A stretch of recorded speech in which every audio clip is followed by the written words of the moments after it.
الشغل كده جاهز، ابعت لك الفاتوره على الواتس بتاع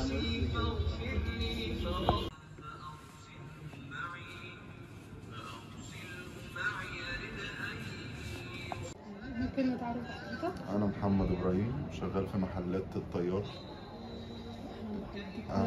ممكن تقول لنا ايه احدث الموديلات اللي نزلت السنه دي؟ والله هو احنا كمؤسسة أركان الطيار، أو هي أركان لوحدها، هو مصنع اسمه أركان.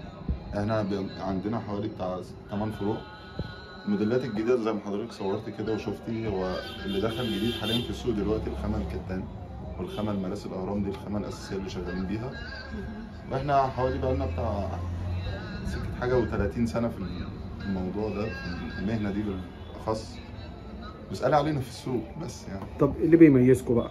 اللي بيميزنا الخامة، الجودة، التعامل مع العميل بأي طريقة، يعني سواء عميل جملة أو عميل قطاعي. طب بما ان حضرتك بقالك كتير في السوق، ايه اللي اختلف في الذوق العام عموما في العبايات؟ والله هو كانت من فترة شوية قبل الحداثة بحاجات بسيطة، كانت الحاجات بتبقى الشغل اليدوي أكتر. يعني ده اللي كان بيميز الشارع السياحي من زمان جدا، يعني قبل ما أنا اتولد، يعني من أيام ما كان الوالد شاب والكلام ده كده يعني. فكان الشغل يدوي أكتر. حاليا دلوقتي طبعا دخل في الموضوع مكن وحاجات جديدة وخامات جديدة بس، وكل حاجة بتتغير مع الوقت وزي ما حضرتك شايفة يعني. وكمان الشغل اليدوي أعتقد أغلى كتير يعني. أغلى كتير جدا، زائد إن هو بياخد وقت فترة طويلة على ما تصنعي مثلا قطعة ولا 2 ولا 10. بس زائد إن احنا يعني، واللي بيميزنا يعني هو الشغل اليدوي ده اللي عرف اللي حوالينا، العرب اللي حوالينا، إن الكرداسة هي أساس العباية بمعنى أصح. هو اللي شغل الكرداسة. عايزين نتكلم على العباية بتاعت أم كلثوم دي. العباية بتاعت أم كلثوم دي هي جت فكرة كده، يعني حبينا نعمل روح في العباية. فبالنسبة لنا مين عندنا من أقوى الرموز اللي نقدر نعملها؟ فأكيد يعني السيدة أم كلثوم، حاجات زي كده. بس يعني هي يعني نتمنى إن احنا نعمل حاجات زي كده يعني على طول فوق. بتلاقي النوع ده؟ لا في حد بيشتري؟ طبعا. ده بالنسبه لبعض الناس اللي هم السياحه اللي بتيجي هنا، ده بالنسبه لهم فولكلور مصري، حاجه مصري اصيل قوي يعني. هو دوت اكتر للاجانب؟ للاجانب. هنا المصريين عادي ممكن ياخدوا الموضوع بطريقه فكاهيه شويه، يرمي افيه كده قرشه لطيفه، تمام يعني هنا. اما بالنسبه للناس الثانيه فهم بالنسبه لهم حلو قوي الفولكلور المصري ده وكده يعني. سعرها بكام هي؟ دي السيده ام كلثوم دي عامله حاليا دي عامله 300 جنيه فيعني بنظبط الدنيا برضو للعميل وكده.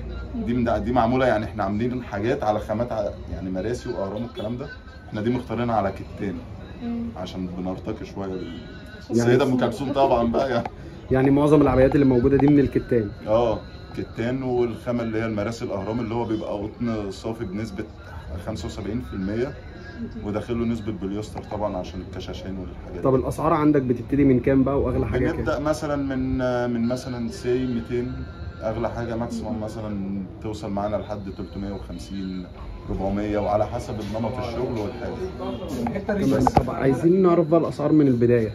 تمام. يعني مثلا اول قطعه زي اللي قدام حضرتك دي عامله عندي هنا 220. تاني قطعه زي دي 300 اللي هي بتاعت السيده ام كلثوم، 250 220 كده. اللي هناك اول واحده من عند الزيتي 320 300 280 كده، لحد مثلا بنوصل لحد 350. كل خامه بتختلف. ممكن حاجات زي كده تمشي زي النظام، او ممكن انا مش شرط نمط الشغل كل اللي عندي يبقى الكلاينت المصري، العميل المصري بس. انا في ناس بتيجي مخصوص بس عشان عباية كرداسة والافكار الجديده اللي بتطلع عليها. بس عندي حاجه مثلا زي الكارديجان ده، من ضمن الحاجات اللي هي الشبابي بناتي قوي يعني،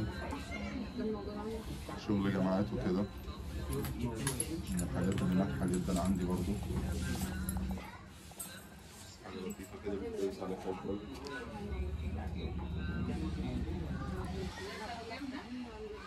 ده معمول من الخامة المراسي أهرام فرز أول. ده بيبقى غير الكتان زي ما قلت لحضرتك في أول الفيديو.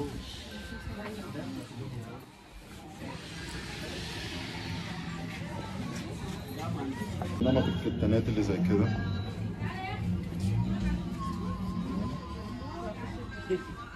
نوع بقى واثنين وثلاثه واصفر وكده زي ما حضرتك شايف. الاسعار بقى اختلفت من السنه دي للسنه اللي فاتت؟ اختلفت طبعا، يعني هي اختلفت، مش ما اختلفتش عندي انا بس في السلع بتاعتي، هي اختلفت زي ما حضرتك شايف في كل السلع اللي حوالينا، سواء بقى سلع مستخدمه دايما زي اطعمه وحاجات زي كده او لبس او كلام زي كده. طب لو هنقول نسبه مثلا هنقول نسبه كبيره لا بصراحه. عادي، ما هو الحقيقه اللي حصل. هو الحقيقه ان هي يعني اختلفت مثلا بنسبه 120%، زادت بنسبه 120% ده عن السنه اللي فاتت. عن السنه اللي فاتت. هل يعني احنا لسه حتى مش عارفين نحجم الموضوع منين، هل الموضوع جاي من التجار ولا هو جاي من الاستيراد، مع ان اساسا كل الخامات والحاجات دي مصريه 100%، هي بس بتخرج بره تتعالج وترجع تاني، بس هي كده كده اوريدي حاجتنا يعني هي الخامه مصريه وبرضه بتخرج بره تتعالج وتجيلنا باسماء تانية، وهي كده كده بتاعتنا اصلا، يعني احنا اللي زرعاها وطالعه من قطن مصري. يعني حضرتك مش عارف ايه السبب اصلا؟ مش عارفين هو ده من التجار ولا هو بس يعني الموضوع ما حدش عشان مش محصور تبع دائره حكوميه مثلا معينه، فالسعر ممكن بيتغير في اي وقت وده السوق. حسب الاهواء. بس الدنيا فيها ضغط وموسم سيزون زي كده بيرفع في السعر. يا ريت مثلا بيرفع يا ريت مثلا رافع مثلا بيبقى 2 3 جنيه، والكلام اللي احنا كنا واخدين عليه زمان ده لا، ده اللي هو بال10 وبال15 وبال20 في المتر الواحد. فالموضوع الحمد لله. هو لسه ان شاء الله اسبوع بالظبط وكوليكشن اسدالات هينزل جديد حلو قوي، حاجات مناسبه لرمضان وكده. طب لما ينزل هيبقى من رينج كام بقى؟ هيبتدي مثلا معانا نسي من 200، يعني احنا بنحاول على قد ما نقدر نجيب احسن جوده واحسن حاجه للعميل، عشان خاطر انا يعني انا بعمل لنفسي اسم لسه بعمل فيه بقالي بتاع حوالي 30 40 سنه وعاوز احافظ عليه، ما ينفعش ان انا اجيب اي حاجه واديها للعميل بتاعي اللي هو متعود عليا منه. طب ايه النصيحه اللي بتقدمها للعميل وهو رايح يشتري عبايات او اسدالات؟ اللي هو يعني انت شوف اللي تتعامل معاه الشخص نفسه، المكان نفسه، البراند نفسه، صاحب المكان ده. هل ممكن يتغش في الخامه وهو بيشتري؟ ممكن، في ناس كتير طلعت في الموضوع، يعني كان في ناس كانت جايه يعني اللي انا سمعته، يعني الناس من الصين كانوا عاوزين يضربوا ده زي ما ضربوا التيشيرتات والحاجات دي، بس ما عرفوش يوصلوا للفكره اللي احنا بنوصل لها. هو عنده امكانيات وعنده كل حاجه وكله تمام، يعمل الصناعه المصريه، حب يجرب، ما واكبش الحدث، ما عرفش الزبون دماغه بتوصل في ايه، بقى بيعمل حاجات شكلها غريب قوي، يعني زي اليونيفورم كده بتاع المدارس. هم شايفين حاجه بيعملوها زمان. ايوه بس بيضربوها تيبيكال الاصل بس، فهم ما نجحوش في ده اصلا. شكرا. الحمد لله، ربنا يحافظ لنا على المهنه يعني اللي باقيه لنا ومحدش ياخدها ان شاء الله. شكرا. فيتو.